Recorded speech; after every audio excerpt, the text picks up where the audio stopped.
Why won't Glenda pray?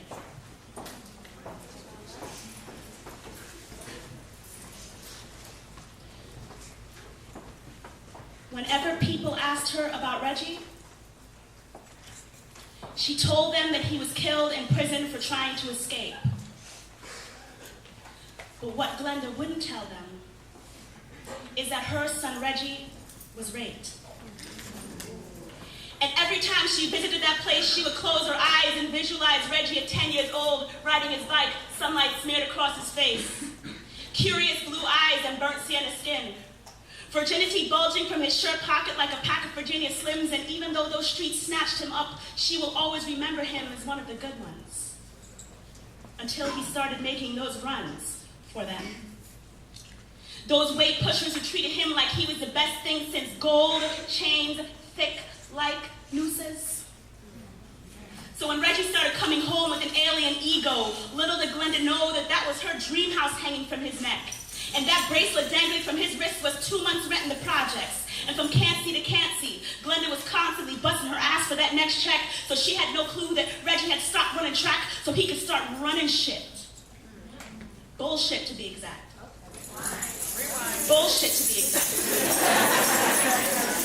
Running trains on girls, running game on girls, putting on acts almost as good as August Wilson's, being taught by pimps the science of slapping a bitch just right so she will crawl back to him.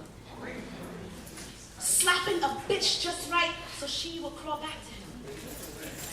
And the ironic thing is, it was those pushers and pimps who hung out by the newspaper stand who thought they were teaching Reggie how to be a man, but it was Glenda busting her ass working double shifts. It was Glenda who was more of a man than any of those shiftless ones at the stand, but they had the power. Any of those shiftless ones at the stand, but they had the power, and they molded Reggie with meticulous hands and inducted him into their secular hells. So when they finally threw Reggie into that prison pot, turned up the heat, Reggie's manhood turned out to be fragile. Just like eggshells. And when there was no more room left to run in that prison cell, it was no wonder that Reggie was so easily broken. Just like his blue-eyed rapist was hoping. And the folk around the way who paid attention didn't ask Glenda any more questions. They didn't ask her why she was still catching that bus to visit her son in prison after she already claimed that he was dead. But Glenda was no liar.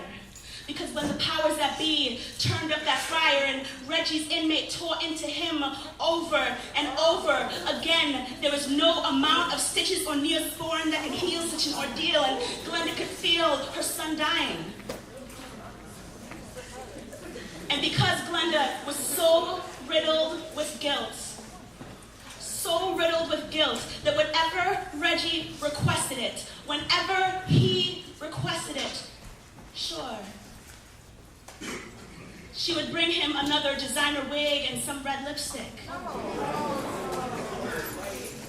And she would try her eyes to go back to that place where that 10-year-old boy still rode that bike with sunlight smeared across his face, but Glenda can't close her eyes forever. And she'd reopen them and see her mauled creation staring at her, his blue eyes drowning in a sea of mascara.